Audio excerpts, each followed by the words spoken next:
Part 2 of our Yorke Peninsula series has us at Tiparra Rocks, where we spend our last day, and after leaving there we move on to Tiparra Rocks, where we spend one night. After leaving Tiparra Rocks, we move on to Berners Beach, where we spend 2 lovely sunny days.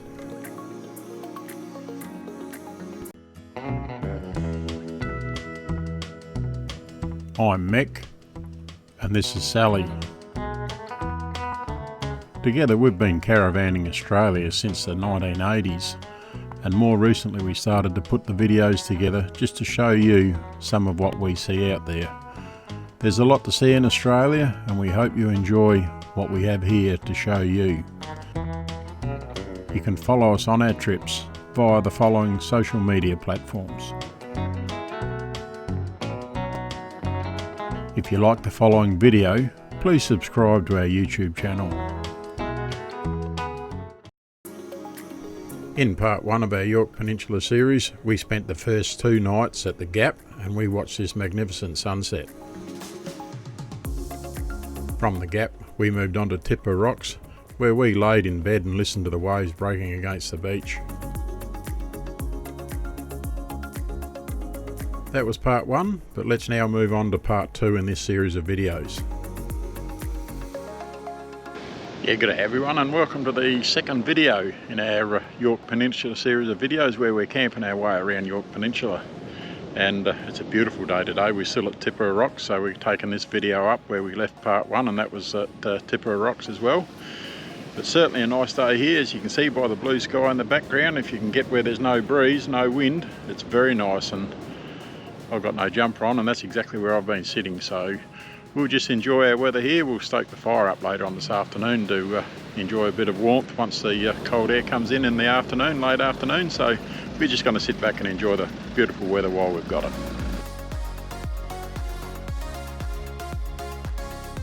Today certainly looked like it was going to be the perfect day weather-wise, and it doesn't matter where we camp.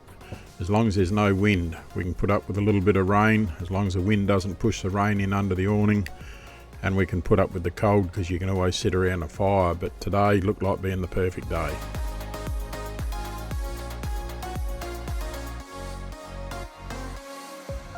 We weren't the only campers here for the night. There were 2 other groups, and it is a small campground, but everyone's nicely spaced out, so you're not interfering with anyone that's camping nearby.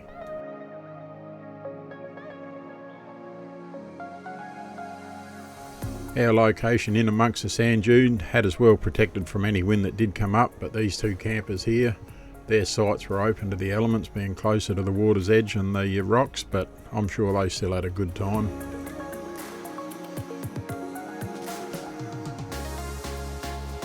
When we're away camping, we don't normally have 2 big meals on the same day.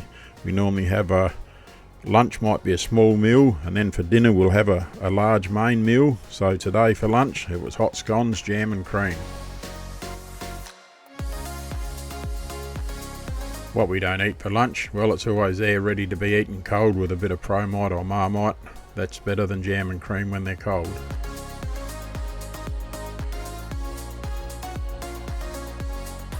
Now moving towards the middle of the afternoon, so it's time to get the fire pit out and get that going. So it had a few coals and flames there to keep us warm as the late afternoon air started to come in. For a long time I always used to use firelighters to get my fire going, but this butane gas torch or gas burner, call it what you like, it's great now. It's so easy to light the fire. We're pretty lucky this afternoon. Sally didn't want to get too close to the fire while she's doing her craft needlework here on this advent calendar, so it was nice sitting in the sun doing that.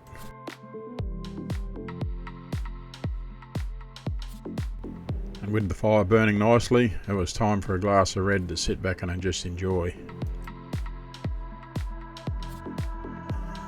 We had brought our own wood on this trip, and we were very lucky there to have wood that burns good on an open fire, but we were starting to run out of small stuff to get it going initially, but we had a nice fire going the Savo before the sunset come in. Not a lot of cloud in the sky for a real red sunset, and what was there was down low, but we still got a bit of a orange glow here, which wasn't too bad above the caravan. After leaving Tiparra Rocks, we started to make our way across the Tiparra Rocks, and we were in no rush. There was no need to be away from here any earlier than what we felt we had to be, so it was a slow move off. And when we got into Middleton, we emptied the toilet cassette and topped up with the water in the tanks, and then slowly started to make our way on from there. We didn't have a big day today to travel. We only had 83 kilometres to go from once we left Tiparra Rocks until we got down to Tiparra Rocks, so it was an easy day's driving. A little bit of dirt road, not a lot. Some of the roads that lead you into these campgrounds are not much more than one vehicle wide as far as access goes, so towing a caravan in, I don't know what we'd do if we met a car coming the other way that was towing a caravan out, because as you can see here, there's not a lot of room to get past each other.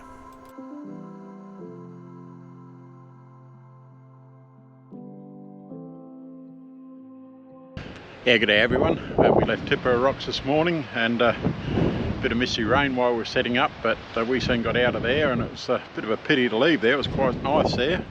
And we're now down at Tiparra Rocks, and we were going to come down here for 3 nights, but after we got here and had a bit of a look around, it's not what we thought it was going to be, and so we've stayed hooked up at the moment, and it looks like we'll only stay here for the 1 night. So we'll go for a bit of a wander. A bit of rain cloud coming in. There's supposed to be rain this afternoon, so we'll see how we go there. The campground here at Tiparra Rocks is pretty well protected from the wind, and there's a lot of bushes, and of course you're in amongst all the sandhills here, so you've got the sandhills to break the wind as well. But it is a small campground, and there's not a lot of room where you can pull up with a caravan and spread yourself out, put your awning out and the likes. But there is only what I would call one real good spot, and of course there's already someone in that, so first in best dressed type thing. But it is a campground that's a bit different, and we in the end, yes, as said before, we only decided to stay 1 night. As the drone flies over, you'll see the toilet block there at the bottom of the screen, and then you've got our caravan, and then towards the beach from us there's another caravan, and that's the one spot that I reckon would be the ideal area to go camping in. You're in there on your own, and there's plenty of room to do whatever you wanted to do.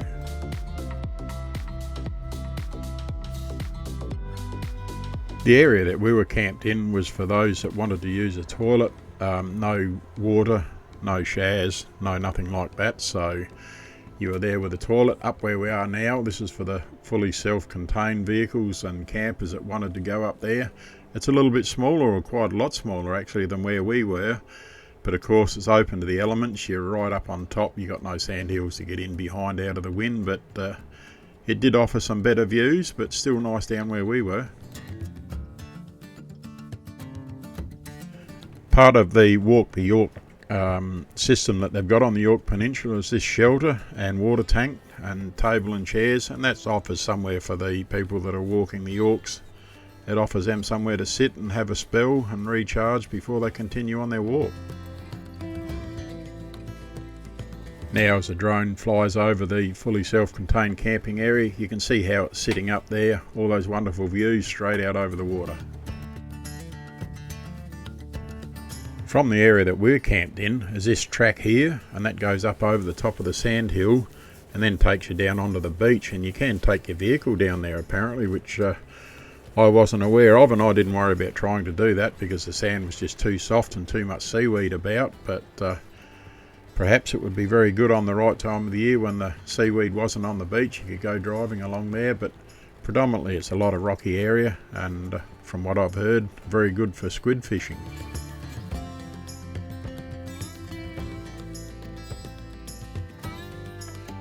It's amazing what poor weather can do as far as impressions of a camping area. When we turned up here trying to rain, it was overcast, it was supposed to be raining, a little bit of wind, and then on the following morning when we got out of bed, we woke up to what we saw was a blue sky, and you look at the camping area and you think, wow, this is not too bad after all, and it sort of changes your thoughts on what was going to happen there. And when you look at the temperature up in the right hand corner here, you can see how cold it was, so no cloud during the night, and it just made for this perfect morning.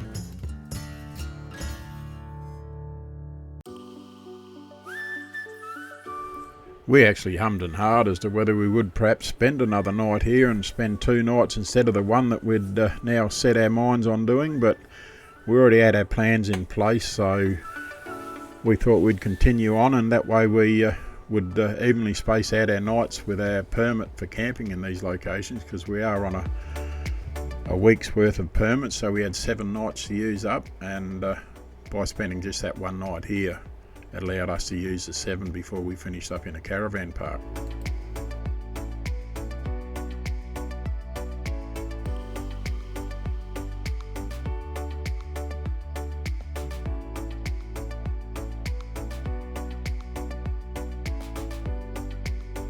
After only one night at Tiparra Rocks, we left the following morning, and as we made our way through Millerton, we topped up on fresh bread and milk and then started to make our way towards Berners Beach.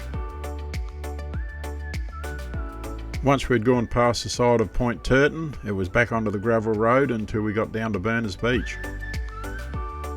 Other than loose pebbles on the top of the road, all the gravel roads on this trip were in good condition. It was only a short drive today, with only 58 kilometres being driven from one camp location to the next, and here we are now turning off the road to make our way down to Berners Beach.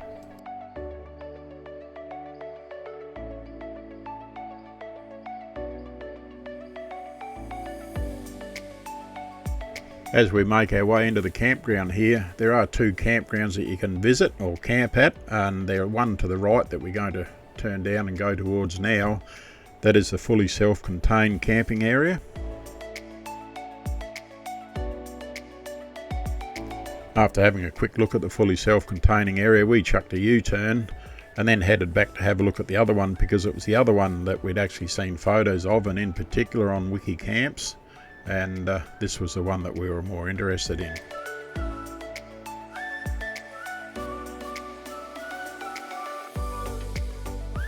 As we drove into this part of the campground, it really made us appreciate how you could imagine this camping area here being full during the warmer months when everyone wanted to come down and enjoy the beach.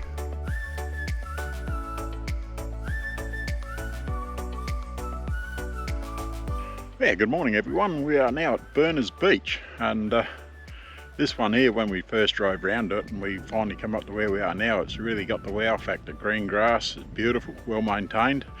So we're going to stay here for 2 nights and see how the weather holds out for us. Hopefully it'll improve as we go, but very nice here.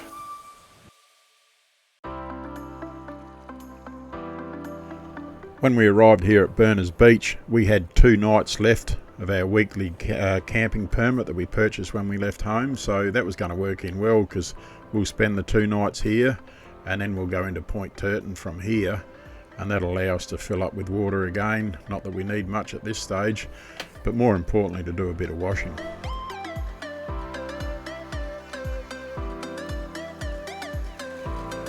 The cost to buy that weekly permit pass was $100, and that's for 7 consecutive nights, and that works out to be $14 or just over $14 per night to camp in these campgrounds. It's not bad value when you think about it. Most of them, not all, most of them have got toilets, and a lot of them have got bins, but once again, not all of them have got bins either, so you need to take your rubbish with you in that case. But it's certainly a lot cheaper to buy a week at a time, and as I say, $14 a night. Otherwise, if you buy single nights, then it's $20 per night.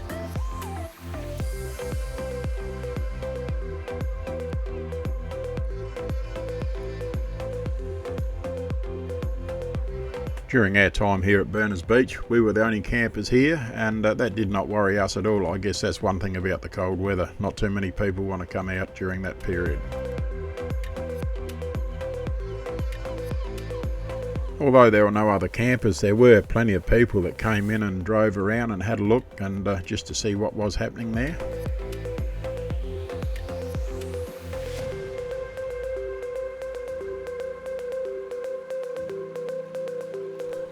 On and off during our first day at Berners Beach was overcast like you can see it here, but every now and again the sun did shine, and when it did shine it was very beautiful to sit out in the sun, as we had very little if no wind at all.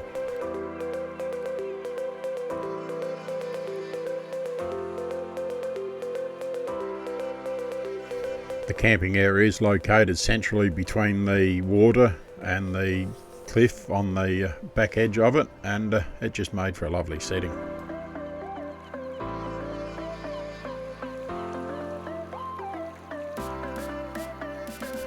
One thing about this campground, it's only a very short walk and you're out onto the sand at the water's edge, and we went for a quick walk, and it was a bit disappointing, I suppose, to see so much seaweed like we had seen previously. But it is winter and it must be the worst time of the year, obviously, for seaweed to be gathered up on the beach like it was.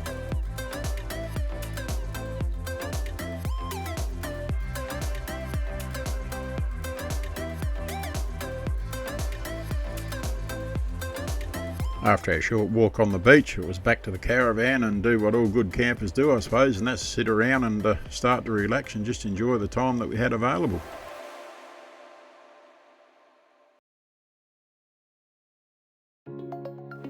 While Sally continued to do her needlework on her advent calendar, I downloaded the local Adelaide Advertiser and spent my time reading the local papers, trying to catch up on some of the news that was going on around home.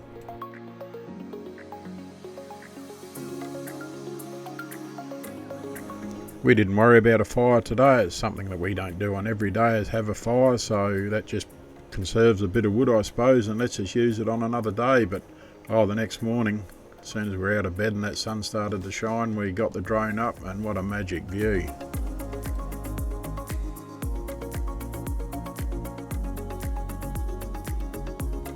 One advantage when you're down south and you go away camping in the winter period, you've got the green grass, you've got the yellow canola there on the top of the screen now, you've got the blue seawater.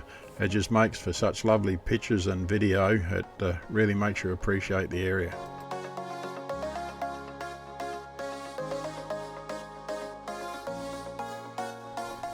As people camp longer and longer in caravans and slowly change the way in which they do that camping, I guess we're no different to that. We first started our free camping experiences back in 2004, so that's nearly 20 years ago now, and it's amazing how these campgrounds have opened up. We're not quite sure how long a lot of these down on the Yorke Peninsula have been open, but we're quite enjoying our camping trip on this one, and there's a lot that we didn't know existed, and we've still got a few more to go, so yeah, really enjoying it.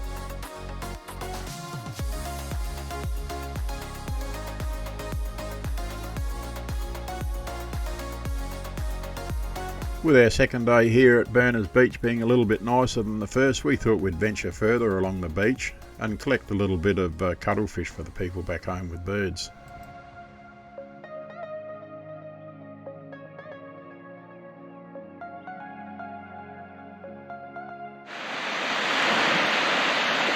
I could just picture this beach in the summertime with no seaweed on the sand, and there'd be people everywhere swimming and enjoying the water.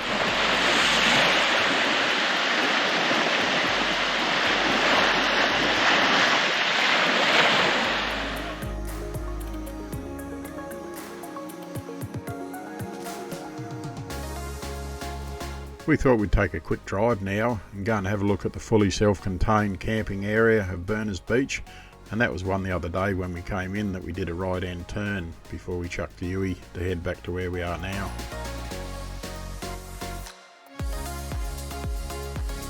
This part of the camping area here, although very flat, it was open to the elements of the weather, but you did have that great water view, which is something that we didn't have down the other end. But at the same time, you've got these shacks here up on top of the cliffs looking down over you.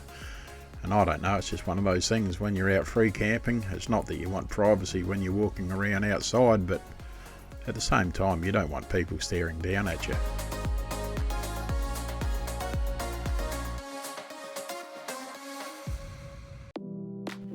When you come down to Berners Beach Campground and you do that right-hand turn, you've got this open area here, and here's someone here making the most of the area to set up their tent and stay for a night or two. This small section of beach on our way back to where we were camping, with no seaweed in the summer, it would be ideal for swimming, very sheltered.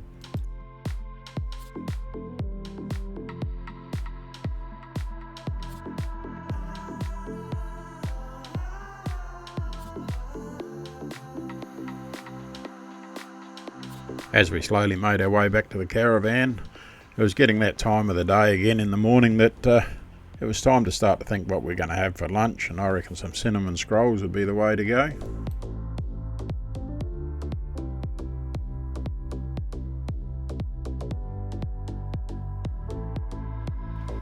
With the scone mix still sitting in the cupboard, Sally was busy doing some cinnamon scrolls, something that we hadn't had for some time.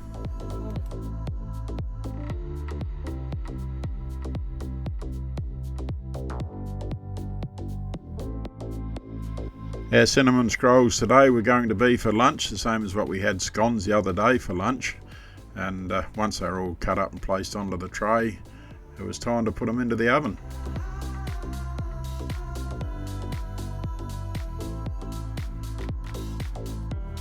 Once the final touches were done to the scrolls, they were in the oven and cooking, and before long they were out and ready to have the final touches.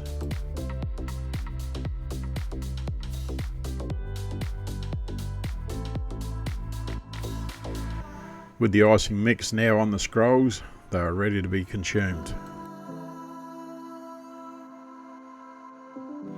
As it was our final afternoon this afternoon here at Burners Beach, we thought we'd get the fire pit out and stoke up the campfire. Using the rechargeable chainsaw, I cut up our lengths of wood to some suitable burning lengths and stoked up the fire, but we were a bit surprised in the end. We didn't realise it was going to try and rain like it was, but once we got the fire going, we had a few light showers which made it difficult to keep it going in its early stages, but we got there. We've found that burning wood in our new fire pit that we're now using is a little bit different to burning a fire down on the ground. This one is just that little bit different in the way that the wood burns and what you've got to do to keep it going.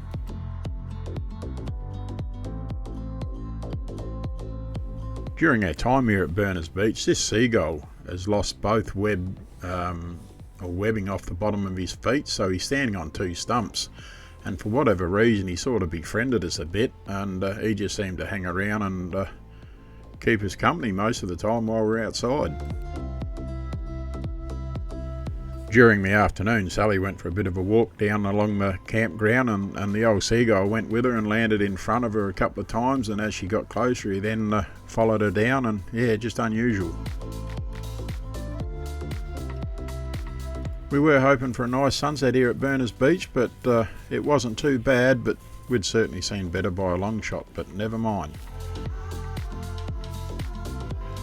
Good morning everyone from Burners Beach, and this is the last day we're here today. We'll do a slow pack up this morning and make our way to Point Turton, and Point Turton will be the start of episode 3 in our series of Yorke Peninsula videos. Been very nice here, overcast most of the time unfortunately, but we can't help that, it is winter time. Certainly would be nicer with a bit more blue sky and really show up that blue water, but never mind. So until that next video goes up, you take care and look after yourself. If you like the video that you just watched, give us a thumbs up, and if you want to see more of our videos, click on the subscribe button, and once you've done that, change the bell notification to all. That way every time that we do uploads to our YouTube channel, you'll be notified.